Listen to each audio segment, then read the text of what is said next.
আসসালামু আলাইকুম সবাইকে। DM for medical student doctor পক্ষ থেকে সাথে আছে মোহাম্মদ সাফওয়াত হকিমন। আজকে আমাদের সামনে যে টপিকটি নিয়ে আলোচনা করব সেই টপিকটি হচ্ছে অস্টিওমাইলাইটিস অফ জ বোনস। আমরা সবাই কম বেশি অস্টিওমাইলাইটিস নিয়ে জানি, তবে আমাদের এই অস্টিওমাইলাইটিসের যে ফিচারগুলো আছে এই ফিচারগুলো হচ্ছে অনেক সময় লাইফ থ্রেটানিং কন্ডিশন ক্রিয়েট করে, যার কারণে পরবর্তীতে আমাদের অন্যান্য যে ফেশিয়াল স্পেস এবং আমাদের নেকের যে সেকেন্ডারি স্পেসগুলো আছে এগুলো অনেক সময় ইনভলভ হওয়ার চান্স থাকে এবং এখান থেকে আলটিমেটলি ক্যান্সার ডেভেলপ করার একটা কমপ্লিকেশনস অনেক সময় তৈরি হয়। তো প্রথমে যদি আমরা দেখি অস্টিওমাইলাইটিস কাকে বলে, তাহলে আমরা দেখতে পাচ্ছি অস্টিওমাইলাইটিস হলো বোনের একটা ইনফ্ল্যামেটরি কন্ডিশন, যেখানে বলা হচ্ছে আমার ইনফ্লামেশনটা কোথায় স্টার্ট হয়, বোন মেরুতে, এবং সেখান থেকে এটা আলটিমেটলি আমার হ্যাভারসিয়ান যে সিস্টেম আছে ওই হ্যাভারসিয়ান সিস্টেমের মধ্যে যায় এবং বোনের যে পেরিস্টেম লেয়ার ওই পেরিস্টেম লেয়ার পর্যন্ত পরবর্তীতে ছড়িয়ে পড়ার একটা সম্ভাবনা তৈরি হয়। এরপর যদি আমরা দেখি আমাদের অস্টিওমাইলাইটিস কোন বোনে বেশি হয়, বলতেছে অস্টিওমাইলাইটিস আমাদের ম্যান্ডিবলে বেশি হয় ম্যাক্সিলাচ্ছে। কেন? কারণ হচ্ছে আমাদের ম্যান্ডিবলের মধ্যে ব্লাড সাপ্লাই তুলনামূলক কম থাকে এবং আমাদের যে ডেন্স কর্টিক্যাল বোন ম্যান্ডিবলে থাকে, যার কারণে আমাদের পাস সহজে ড্রেন হতে পারে না। তো লোকালাইজ পাস্ট জমে থাকার কারণে আমাদের অস্টিওমাইলাইটিসের যে স্প্রেডটা ওই স্প্রেডটা অনেক বেশি হয় এবং কমপ্লিকেশনস অনেক বেশি হয়, এবং বলা হচ্ছে আমাদের terminal type of blood circulation থাকে ম্যান্ডিবলের ক্ষেত্রে। Terminal type of blood circulation বলতে বোঝায় যেখানে আমাদের কোনো কোলাটেরাল আর্টারিস থাকে না, শুধুমাত্র একটা সিঙ্গেল আর্টারি দিয়ে আমাদের কী হয়, ব্লাড সাপ্লাই হয়ে থাকে। তো আমাদের ম্যান্ডিবলে যে আর্টারিটা মেইনলি হচ্ছে ব্লাড সাপ্লাই দেয় সেটি হলো ইনফেরিয়র ভেলার আর্টারি, যেটা হচ্ছে আমার ম্যাক্সিলারি আর্টারি একটা ব্রাঞ্চ, এবং সেটা হচ্ছে আমাদের ম্যান্ডিবুলার ফোরামে দিয়ে যায় এবং যেটা আমাদের রানস ইনটু দ্য ম্যান্ডিবুলার ক্যানেল।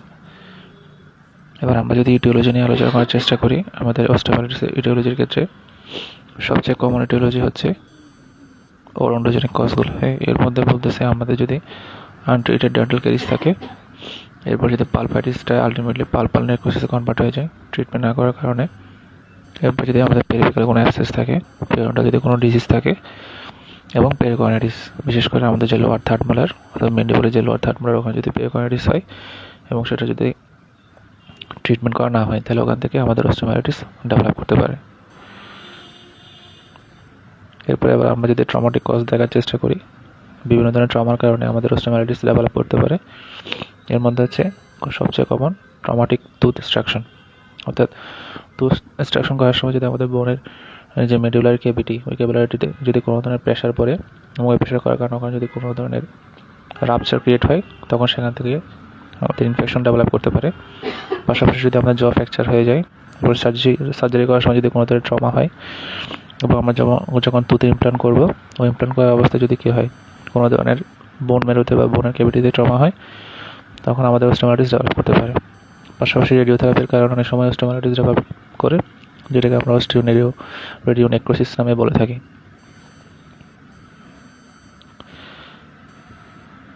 এরপরে বলা হচ্ছে হেমাটোজেনাস স্প্রেড, যদিও সেটা বলা হচ্ছে আমাদের খুব রেয়ার জয়ের ক্ষেত্রে, তবু অনেক সময় সেকেন্ডারি ইনফেকশন হিসেবে সেপ্টিসিমিয়া থেকে আসতে পারে, এবং ব্লাড বর্ন যে মাইক্রো অর্গানিজম আছে এগুলো অনেক সময় ব্লাডের মাধ্যমে এসে আমাদের যে ইনফেকশন সোর্স ওই সোর্সের মধ্যে কলোনি ফর্ম করার মাধ্যমে অস্টিওমাইলাইটিস ডেভেলপ করতে পারে। পাশাপাশি অন্যান্য যে আমাদের স্পেসিফিক ইনফেকশন যেগুলো হচ্ছে আলটিমেটলি আমাদের অস্টিওমাইলাইটিস ডেভেলপ করার ক্ষেত্রে ভূমিকা রাখে, একটা হচ্ছে টিবি, একটা হচ্ছে সিফিলিস, একটোনোমাইকোসিস, আর একটা হচ্ছে আমার মিওকরমাইকোসিস, যেটা হচ্ছে আমার ডায়াবেটিক পেশেন্টের ক্ষেত্রে স্পেশালি দেখা যায়।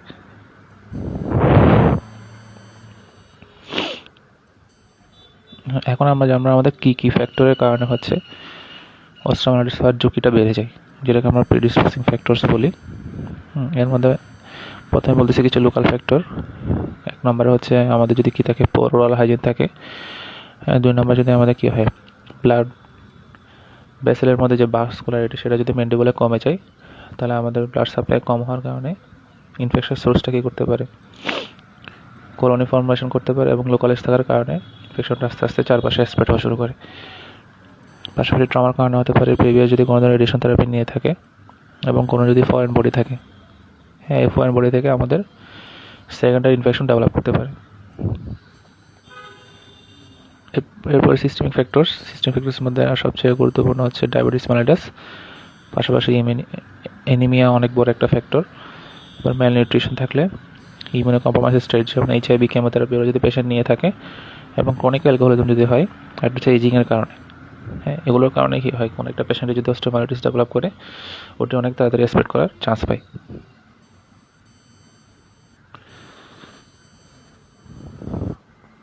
এবার আমরা পড়ব অস্টিওমাইলাইটিসের ক্লাসিফিকেশন। অস্টিওমাইলাইটিসের ক্লাসিফিকেশনের ক্ষেত্রে আমরা প্রথমে দেখি দুইটা স্টেজ, অ্যাকিউট স্টেজ আর একটা হচ্ছে ক্রনিক স্টেজ। এর মধ্যে আমাদের যে অ্যাকিউট স্টেজ আছে, অ্যাকিউট স্টেজের ক্ষেত্রে আমরা আরও কয়েকটা ভাগ দেখে থাকি। একটা হচ্ছে আমাদের পায়োজেনিক, এরপরে আমাদের আরেকটা হচ্ছে ইনফেক্টিভ অস্টিওমাইলাইটিস। হ্যাঁ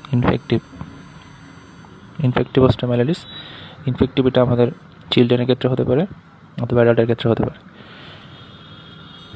এরপর আমরা যদি দেখি ক্রনিক অস্টিওমাইলাইটিসের ক্ষেত্রে একটা হচ্ছে আমাদের suppurative osteomyelitis, focal sclerosing osteomyelitis যেটাকে কন্ডেন্সিং অস্টিওমাইলাইটিসও বলা হয়, আর একটা হচ্ছে ডিফিউজ স্ক্লেরোসিং অস্টিওমাইলাইটিস। এগুলো ক্রনিক অস্টিওমাইলাইটিসের মধ্যে পড়ে। অনেক সময় অস্টিওমাইলাইটিসের সাথে আমাদের ফিচার হিসেবে থাকে প্রলিফারেটিভ পেরিওস্টাইটিস, যেটাকে বিজ্ঞানী নাম অনুসারে গ্যারেস অস্টিওমাইলাইটিসও বলা হয়। আর সেকেন্ডারি যে ইনফেকশন বা স্পেসিফিক ইনফেকশনের কারণে যে অস্টিওমাইলাইটিস ডেভেলপ করে এর মধ্যে হচ্ছে টিবি, সিফিলিটিক এবং হচ্ছে কি ফাঙ্গাল। এবার আমরা দেখার চেষ্টা করব প্যাথোফিজিওলজি, মানে আমাদের একটা অস্টিওমাইলাইটিস কেমনে হচ্ছে বোনের মধ্যে ডেভেলপ করতেছে, বোনের মধ্যে একটা অস্টিওমাইলাইটিস কেমনে ডেভেলপ করে, এবার এটা একটু আমরা দেখার চেষ্টা করব। এর মধ্যে প্রথমে বলতেছে আমাদের একটা ইনফেকশন সোর্স থাকবে, এই ইনফেকশন সোর্সের মাধ্যমে আলটিমেটলি আমাদের বোন ম্যারোটা কী হয়, ইনভলভ হয়। বোন ম্যারোটা যখন ইনভলভ হবে তখন ওখানে কী হবে, আমার একিউট ইনফ্ল্যামেটরি রিয়াকশন শুরু হবে। একিউট ইনফ্ল্যামেটরি রিয়াকশনের কারণে আলটিমেটলি ওখানে কী হয়, হাইপারেমিয়া ক্রিয়েট হয়। এই হাইপারেমিয়ার কারণে ওই জায়গার মধ্যে আমাদের ভাস্কুলার যে পারমেবিলিটি, ঠিক আছে, তাহলে এখানে হবে কি আমার হাইপারেমিয়া। এবার হচ্ছে আমার ভাস্কুলারিটি বেড়ে যাবে। পাশাপাশি আমাদের ওই জায়গার মধ্যে হচ্ছে কী হবে, গ্র্যানুলোসাইটের ইনফিল্ট্রেশন হবে। এই গ্র্যানুলোসাইট ইনফিল্ট্রেশনের কারণে ওখানে বিভিন্ন ধরনের এনজাইম ফর্মেশন হয় বা এনজাইম রিলিজ হয়। ওই এনজাইমগুলো আস্তে আস্তে কী করে, ঠিক আছে, তাহলে আমাদের এখানে গ্র্যানুলোসাইটের একটা ব্যাপার থাকবে, পাশাপাশি এনজাইমেটিক যে রিয়াকশন, হ্যাঁ ওই এনজাইমেটিক রিয়াকশনটাও বেড়ে যাবে এবং আলটিমেটলি ওই জায়গার মধ্যে আমাদের কিছু নেক্রোসিস, ঠিক আছে, নেক্রোসিস অফ টিস্যু ফর্মেশন হবে। এই নেক্রোসিস থেকে আলটিমেটলি আমাদের ওই জায়গায় পাস ক্রিয়েট হবে। এরপর যখন পাস ফর্মেশন শুরু হবে তখন ইন্ট্রামেডুলারি প্রেশারটা আমাদের বেড়ে যায়, আর প্রেশার যখন বাড়বে তখন ব্লাড ভেসেলগুলো কমপ্রেস হয়ে যাবে। হ্যাঁ কমপ্রেস হওয়ার কারণে আলটিমেটলি আমাদের ওই জায়গার মধ্যে ব্লাড সাপ্লাই কমে যাবে, ইস্কিমিয়া ডেভেলপ করবে। ইস্কিমিয়ার কারণে কী হয়, বোন নেক্রোসিস ঘটে। এই যে বোন নেক্রোসিস হয়, যে বোনটা ডেড হয় সেটাকে বলা হয় হচ্ছে কি সিকুয়েস্ট্রাম, এবং পরবর্তীতে আমাদের যে সারাউন্ডিং বোন, সে বোন থেকে যে নতুন বোন ফর্মেশন হয়, হ্যাঁ সেটাকে বলা হয় ইনভোলোগ্রাম। এই দুটো খুব ইম্পর্টেন্ট টার্ম, সিকুয়েস্ট্রাম এবং ইনভোলোগ্রাম, এগুলো হচ্ছে অস্টিওমাইলাইটিসের ক্ষেত্রে স্পেসিফিকভাবে পাওয়া যায়।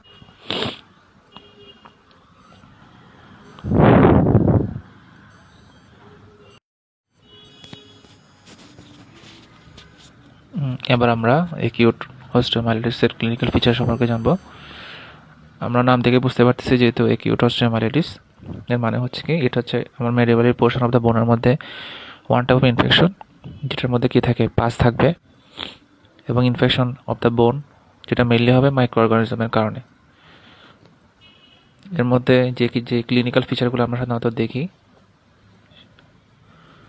কী কী থাকতে পারে, আমাদের কিছু জেনারেলাইজড কনস্টিটিউশনাল সিমটম। এর মধ্যে এক নম্বরে হচ্ছে আমাদের ওই জায়গায় পেইন থাকতে পারে, ফিভার এবং চিলস থাকতে পারে, পাশাপাশি ম্যালাইস, ডিফিউজ সোয়েলিং থাকবে, আশেপাশে যে স্কিনটা ওইটা রেড শাইনিং থাকবে, pass discharge common. Pass discharge হচ্ছে কি কমন টুথ মোবিলিটি থাকবে এবং অনেক সময় পেস্টিসে কী করে ডেভেলপ করে। পেস্টিসে কেন ডেভেলপ হচ্ছে, কারণ হচ্ছে আমাদের pressure on the inferior dental nerve. হ্যাঁ, আমাদের যে ডেন্টাল নার্ভ থাকে ওই নার্ভের মধ্যে আলটিমেটলি যেহেতু পাস ফর্মেশন হচ্ছে, তাহলে ভ্যাসকুলার প্রেশার বেড়ে যাওয়ার কারণে আশেপাশে যে নার্ভ থাকলে ওখানে এনস্থেসিয়া বা পেস্টিসিয়া ডেভেলপ করে। এবং আমরা যখন এই অবস্থায় টুথটাকে পারকাস করার চেষ্টা করবো তখন টুথটা কী হবে, টেন্ডার হবে। পাশাপাশি অনেক সময় লিম্ফ নোডগুলো আমরা চেক করি, এই ক্ষেত্রে লিম্ফ নোডগুলো সাধারণত কী থাকে, এনলার্জ থাকে এবং কি টেন্ডার থাকে। ফেশিয়াল সেলুলাইটিস অনেক সময় ডেভেলপ করতে পারে, তবে তেমন সবসময় দেখা যায় না। এবার আমরা যদি রেডিওগ্রাফিক ফিচার নিয়ে আলোচনা করি, রেডিওগ্রাফিক ফিচারের ক্ষেত্রে বলা হচ্ছে আমাদের আর্লি স্টেজের ক্ষেত্রে কোনো রেডিওগ্রাফিক চেঞ্জেস নাই, কিন্তু লেটার স্টেজে যখন আমরা রেডিওগ্রাফি করার চেষ্টা করবো তখন ইল ডিফাইন্ড কী পাবো, রেডিওলেসেন্সি পাবো। হ্যাঁ, আমরা যদি পাশে যে চিত্রটা আছে চিত্রটার দিকে দেখাই, তাহলে দেখা যাচ্ছে আমাদের এই জায়গার বর্ডারের মধ্যে, হ্যাঁ এই যে বর্ডার, হ্যাঁ এগুলোর মধ্যে আমাদের কী হচ্ছে, ইল ডিফাইন্ড কিছু রেডিওলেসি ক্রিয়েট হয়েছে, যেটা মানে খুব সহজে আমরা হচ্ছে একটু ডিফিউজ টাইপে বুঝতে পারতেছি। আশেপাশে তেমন কোনো মার্জিনও নেই, ইরেগুলার মার্জিনস অ্যান্ড বর্ডার্স।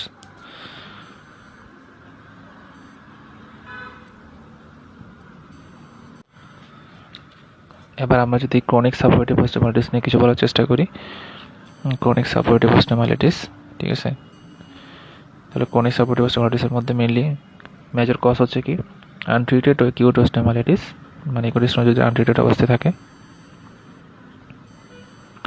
এবং ইনএডিকুয়েটলি ট্রিটেড ইনফেকশন, অর্থাৎ আমরা অ্যাকিউট ওস্টিওমাইলিটিসের ক্ষেত্রে ট্রিটমেন্ট করছি কিন্তু সেটা হচ্ছে ইনএডিকুয়েটেড হওয়ার কারণে আলটিমেটলি আমরা তেমন কোনো ভালো আউটকাম পাই নাই এবং এটা ক্রনিক স্টেজে চলে যায়।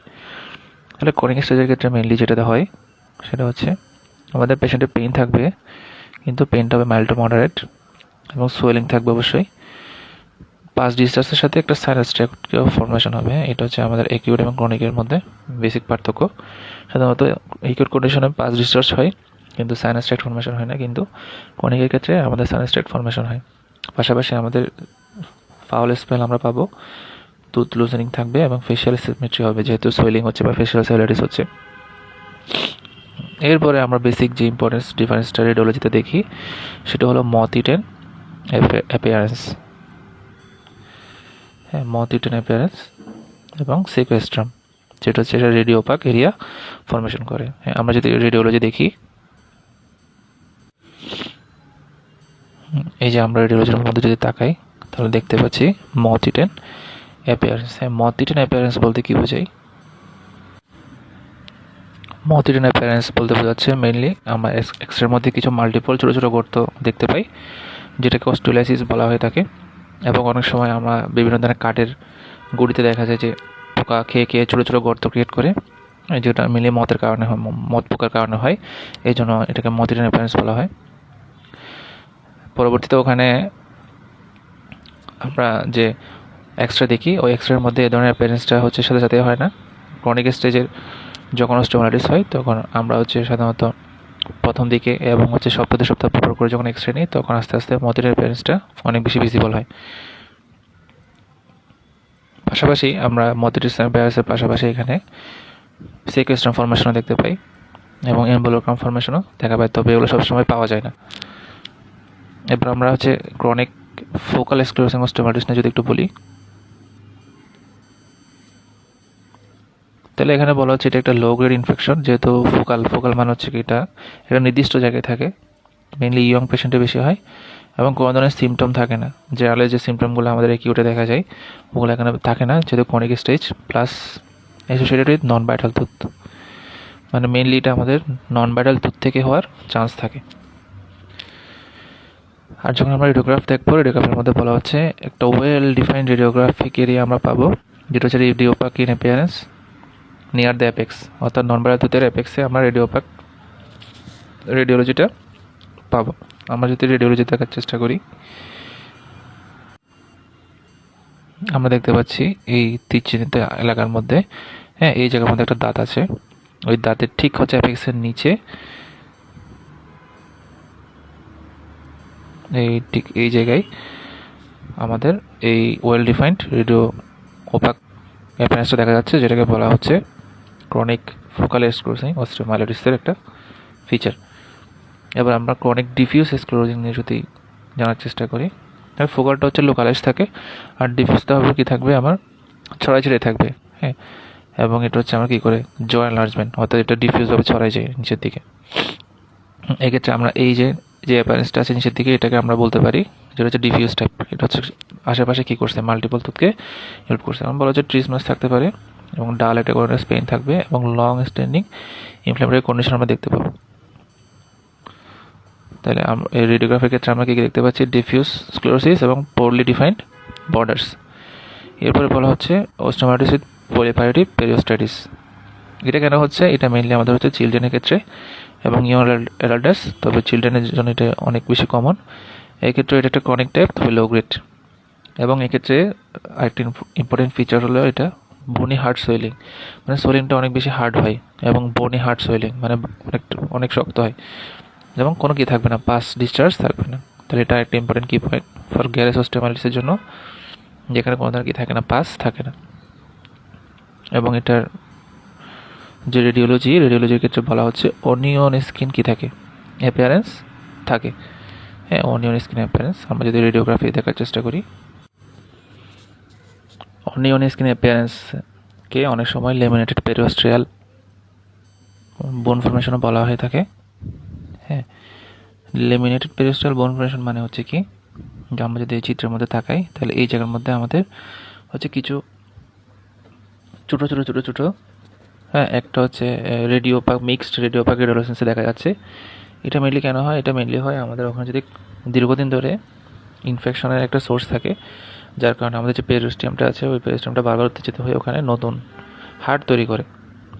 হ্যাঁ, এবং এর ফলে কী হয়, ওখানে আস্তে আস্তে ছোটো ছোটো ছোটো ছোটো কী হয়, বনি ফর্মেশন দেখা যাওয়ার কারণে, যেটাকে বলা হয় হচ্ছে কি লিমিনেটেড পেরিস্টিয়াল রিয়াকশন। হ্যাঁ, যেটাকে অনেক সময় বলা হচ্ছে পেঁয়াজের কোষার মতো স্তরযুক্ত দেখায়।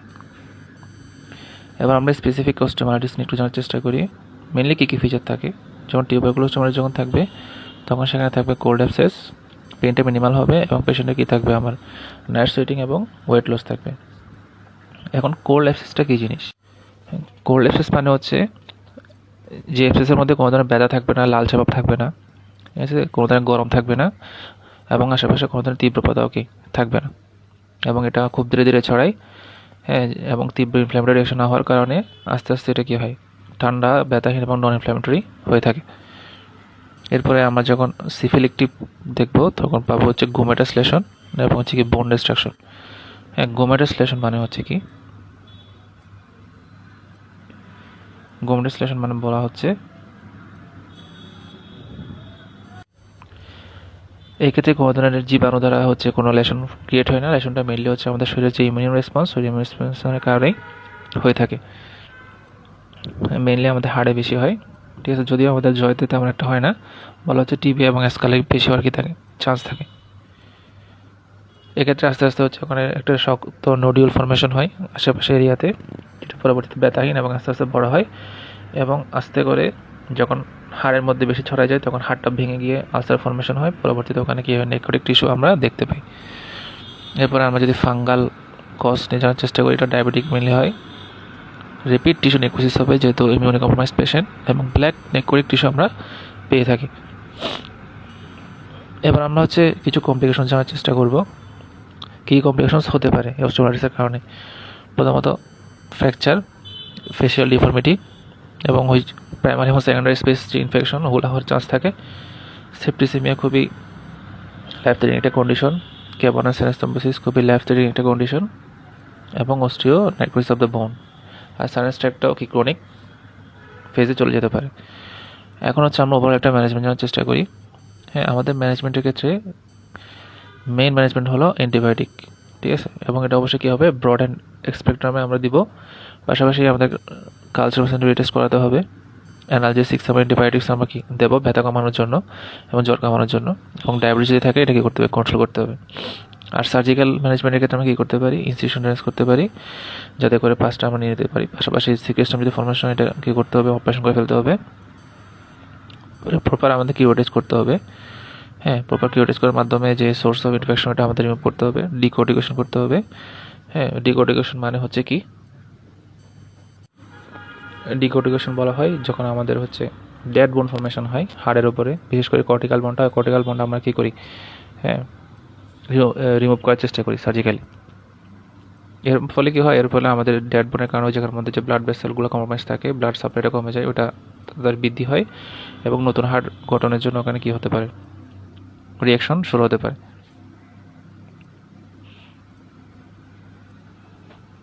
এরপর আমরা কি সাপোর্টিভ ট্রিটমেন্ট দিব পেশেন্টকে।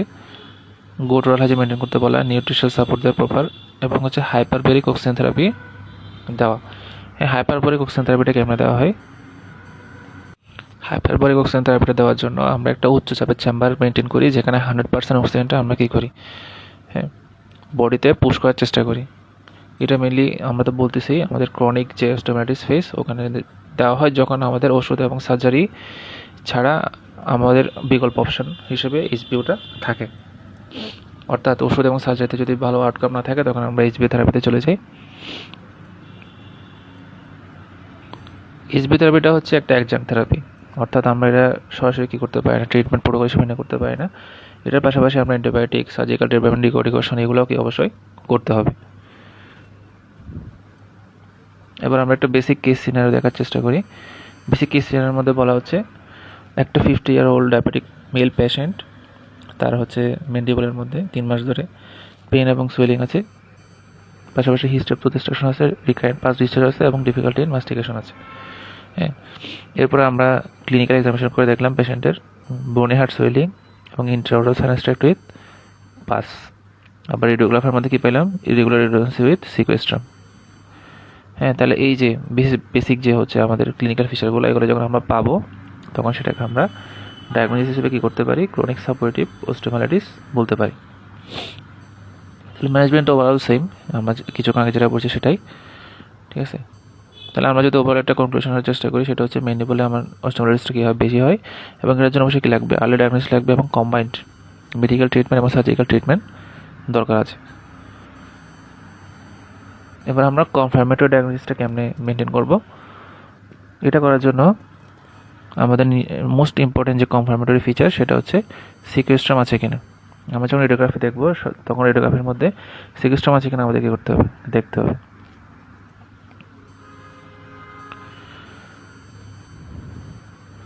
অন্যান্য যে রেডিওগ্রাফিক ফিচারগুলো, যেগুলো কনফার্মেটরি ফিচার হিসেবে বলতে পারি, একটা হচ্ছে ইনভেলোগ্রাম, হ্যাঁ, এরপর একটা হচ্ছে আমার পারসিস্টেন্ট পাস ডিসচার্জ সাইনাস আছে কিনা, যদি থাকে সেটা হবে কি ক্রনিক কন্ডিশন। আর আমাদের গোল স্ট্যান্ডার্ড হচ্ছে প্যাথোলজিক্যাল টেস্টগুলো। এর মধ্যে আমরা কী পাবো, ওই ইনফেক্টেড এরিয়ার মধ্যে বনি নেক্রোটিক টাইপ অফ টিউবারকল পাবো, এবং কোনো ধরনের অস্টিওসাইট থাকবে না। পাশাপাশি ক্রনিক ইনফ্ল্যামেটরি সেলগুলোর আধিক্য দেখা যাবে। এবার আমরা জানবো রেডিয়েশন ইনডিউসড অস্টিওমাইলাইটিস নিয়ে, যেটা খুব ইম্পর্টেন্ট, যেটাকে অস্টিওরেডিওনেক্রোসিসও বলা হয়ে থাকে। হ্যাঁ, এটা কেন হচ্ছে, এটা বলা হচ্ছে it is a condition in which the irradiated bone becomes necrotic and fails to heal for more than 3 months without evidence of frequent tumour. অর্থাৎ এই ধরনের রেডিয়েশন এক্সপোজার পাওয়ার কারণে দেখা যায় হচ্ছে কি, আমার যে বোন থাকে, ওই বোনের হচ্ছে হিল হওয়ার যে কার্যক্ষমতা নষ্ট হয়ে যায়, এবং এক্ষেত্রে যদি 3 মাসের অধিক হয়, তাহলে আমরা এটাকে অস্টিওরেডিওনেক্রোসিস সাসপেক্ট করি। এখন আমরা যদি প্যাথোফিজিওলজি দেখার চেষ্টা করি, তাহলে মেইনলি হচ্ছে আমাদের 3টা কন্ডিশন এখানে ডেভেলপ হয়। একটা হচ্ছে হাইপোক্সিয়া, হাইপোভাস্কুলারিটি, হাইপোসেলুলারিটি, যার কারণে আমাদের বোনটা কী হয়, হিলিং ক্যাপাসিটিটা লস করে, এবং মাইনর ট্রমাটার কারণে নেক্রোসিস এবং সেকেন্ডারি ইনফেকশনও কী হয়, ডেভেলপ হয়। আর মেন্ডিবল কেন কমনলি ইনভলভ হয় এক্ষেত্রে, সেটা হচ্ছে আমরা জানি ডেন্স কর্টিক্যাল বোন, পোর ব্লাড সাপ্লাই এবং টার্মিনাল সার্কুলেশনের কারণে।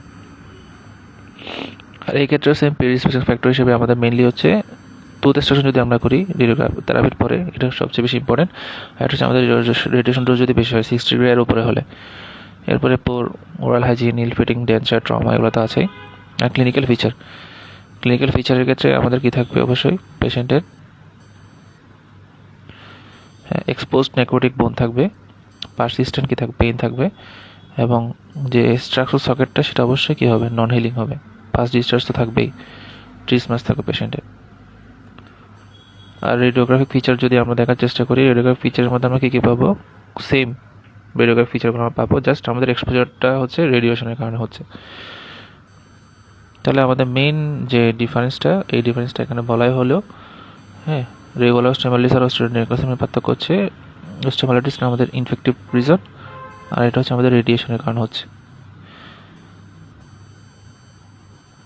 তাহলে এক্ষেত্রেও আমাদের ম্যানেজমেন্ট সেম, মেডিকেল এবং সার্জিক্যাল। হ্যাঁ, তবে অনেক সময় আমাদের রিকনস্ট্রাকশনের দরকার পড়ে গ্রাফটিংয়ের মাধ্যমে, আর একজন থেরাপি হিসেবে আমরা হাইপারবারিক অক্সিজেন থেরাপি দিয়ে থাকি, এটা সেম কন্ডিশন। এরপরে বলছে প্রিভেনশন। ঠিক আছে, আমরা প্রিভেনশন করার সময় অবশ্যই কী করতে হবে, আমাদের ওই রেডিয়েশন যে ডোজটা মেনটেন করতে হবে। আবার পেশেন্ট রেডিয়েশন হওয়ার জন্য ক্যাপেবল কিনা, তার পেশেন্টের কোনো ধরনের হচ্ছে ডেন্টাল ট্রিটমেন্ট চলতেছে কিনা, বা পেশেন্টের ওরাল কন্ডিশন এক্সপোজড বা কম্প্রোমাইজড কিনা, ওই বিভিন্ন ধরনের কন্ডিশনগুলো মাথায় রেখে আমাদের আগাতে হবে।